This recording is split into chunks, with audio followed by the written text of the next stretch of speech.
Assalamualaikum warahmatullahi wabarakatuh. Sekarang jenengan buka ayat 29. Muhammadur Rasulullah walladzina ma'ahu asyidda'u 'alal kuffar. Muhammad adalah Rasul atau utusan Allah. Walladzina ma'ahu, dan orang-orang yang bersama Rasulullah. Bisa diartikan Abu Bakar, Umar, Utsman, Ali. Asyidda'u 'alal kuffar, sangat tegas kepada kekafiran. Ruhama'u bainahum, punya sifat kasih sayang kepada sesamanya, maksudnya orang mukmin. Tarahum ruka'an, kamu melihat mereka. Mereka itu yang dimaksud Rasulullah bersama sahabat. Ruka'an, ahli ruku', sujjadan, ahli sujud. Rukuknya lama, sujudnya lama. Ya bataghuna fadlan minallahi wa ridwana. Kok bisa ya rukuk dan sujudnya lama? Karena di dalam rukuk dan sujudnya yabtaghuna fadlan minallahi wa ridwana, mencari karunia dan ridho Allah. Saking lamanya ketika rukuk dan sujud sampai simahum fi wujuhihim min atharis sujud. Dari mukanya, dari wajahnya tampak bekas sujud. Bukan dahi hitam, tapi aura sakinah, mawaddah, warahmah. Seperti apa hati berbunga-bunganya kekasih barusan ketemu kekasih, sampai dibawa pulang itu, senyumannya dibawa pulang, gembiranya dibawa pulang. Nah, kita ini kira-kira sholat kita apakah seperti ini? Berbunga-bunganya hati dan jiwa itu loh. Setelah sholat, setelah pulang dari masjid, perasaan senang gembiranya sholat itu sampai terbawa ketika pulang. Apa sholatnya tidak selesai-selesai kemudian kepingin pulang? Apakah tidak kepingin pulang kira-kira? Tidak ada kekasih dengan kekasih, di rumah kekasih kemudian ingin pulang. Sedangkan kita kalau di masjid ingin pulang apa tidak ingin pulang?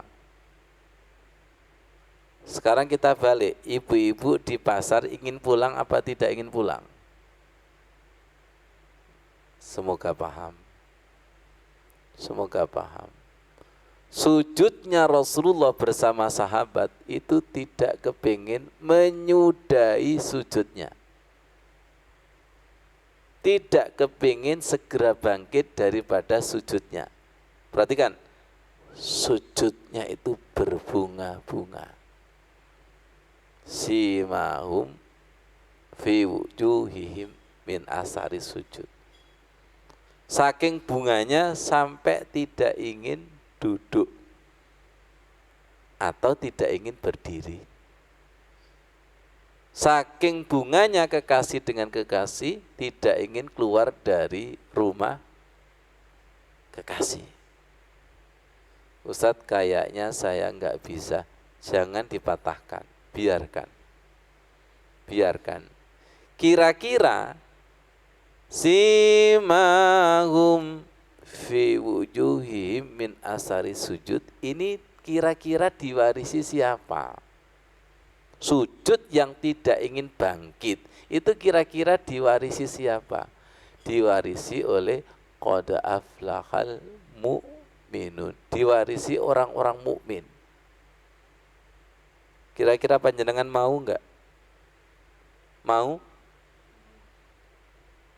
Kalau mau berarti sujudnya mau tirakat apa biasa? Kalla la tuti'u wasjud waqtarib. Sekali-kali jangan taat kepadanya. Sujud dan dekatkan. Kalau sujud kita itu betul-betul sujud, insya Allah walladzina ma'ahu. Semoga kita bersama dengan Nabi, semoga kita bersama sahabat, semoga kita bersama sujudnya orang-orang mukmin. Ada ayat itu, warka'u ma'arroki'in, rukuklah bersama dengan orang yang betul-betul rukuk. Sama, sujudlah bersama dengan orang-orang yang betul-betul sujud. Orang yang betul-betul sujud tidak mau bangkit. Orang yang betul-betul jatuh cinta kepada kekasih tidak kepingin pisah. Kenapa sih sholat kita ini, kenapa zikir kita ini kok kepingin pisah? Berarti kita ini belum apa-apa dan siapa-siapanya Allah. Semoga manfaat ya Allah. Semoga kita menjadi kekasih Allah yang tidak ingin pisah. Baca Al-Quran tidak ingin selesai, baca sholawat tidak ingin selesai, zikir tidak ingin selesai. Itu tanda ada hubungan batin. Ada hubungan batin dengan Allah, ada hubungan batin dengan Rasulullah. Dan ketahuilah, memang tidak gampang dan tidak mudah untuk menjadi kekasih Allah dan kekasih Rasulullah. Banyak tes-tesannya, banyak tes-tesannya, dan banyak yang gagal. Di tes sholat saja banyak yang gagal. Mana banyak yang gagal? Fawailun, maka celaka, gagal. Lil musallin alladzina hum an sholatihim sahun, yang sholatnya ngelamun, gagal.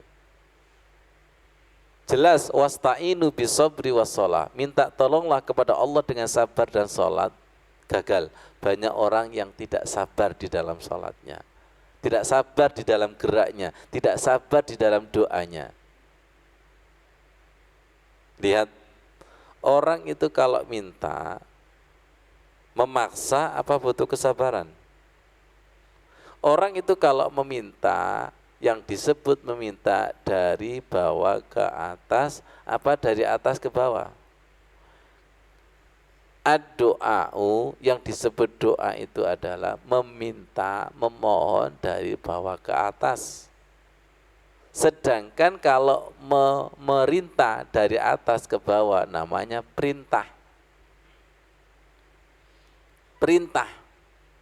Kita ini berdoa, kejiwaannya sering meminta apa memerintah. Ngomong apa sih? Kejiwaan kita itu loh, memang lesan kita doa. Doa itu maknanya memohon. Kalau memohon itu dari bawah ke atas. Dan butuh kesabaran, tidak boleh makso. Tolong ambilkan, tolong kerjakan. Kata-kata ini dari atas ke bawah apa bawah ke atas? Atas ke bawah. Tapi kalau dari bawah ke atas, saya mohon Bapak bisa hadir ke rumah saya. Itu memohon. Silakan hadir ke rumah saya ya. Beda nggak kira-kira? Kita sering tidak tahu diri ketika berdoa. Yang bos, yang kaya, pemilik dunia seisinya seakan-akan kita. Panjenengan ini kalau tahu orang meminta yang tidak punya adab, tidak punya sopan santun, kira-kira terpanggil memberi apa enggak? Iya. Panjenengan diminta, kemudian yang meminta itu sambil memaksa. Belas tidak tertarik untuk memberi. Karena dia tidak punya sopan santun.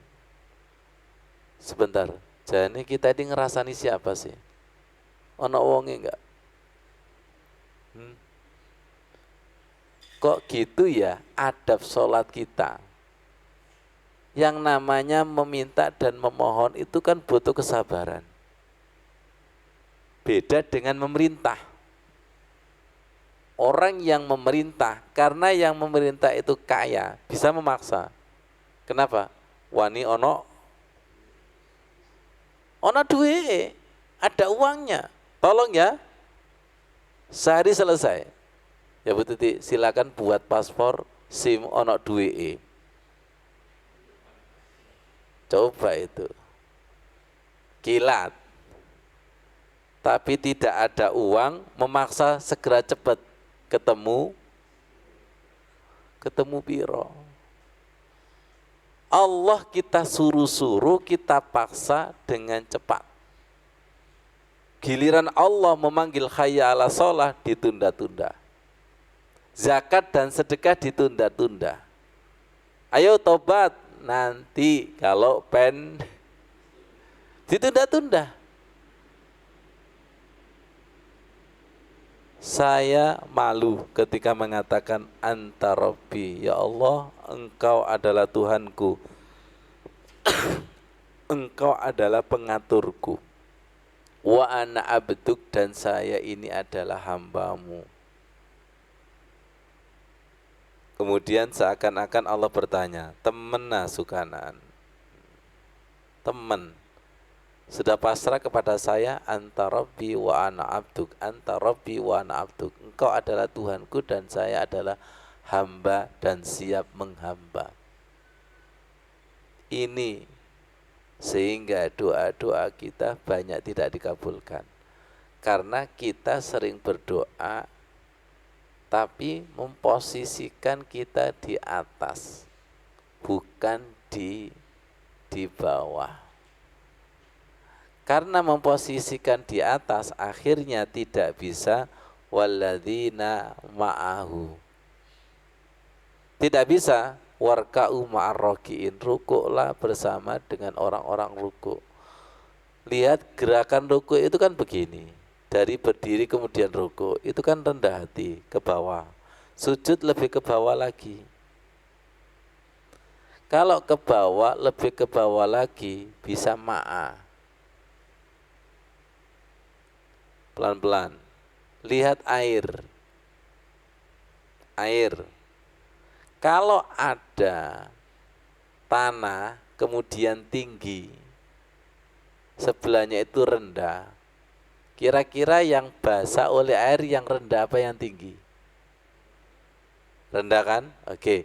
Andai kata yang tinggi itu ikut merendah, ikut basah enggak? Nah ini ma'arroki itu gini. Nah, kalau gitu sesama yang rendah hati bisa ma'ah? Bisa ma'ah. Kalau tinggi hati enggak bisa. Seringkali orang sholat sekedar sholat, tapi tinggi hatinya itu masih kuat dan kokoh. Tinggi hatinya itu. Iya, ruku masih tinggi hati. Iya, sujud tapi masih tinggi hati.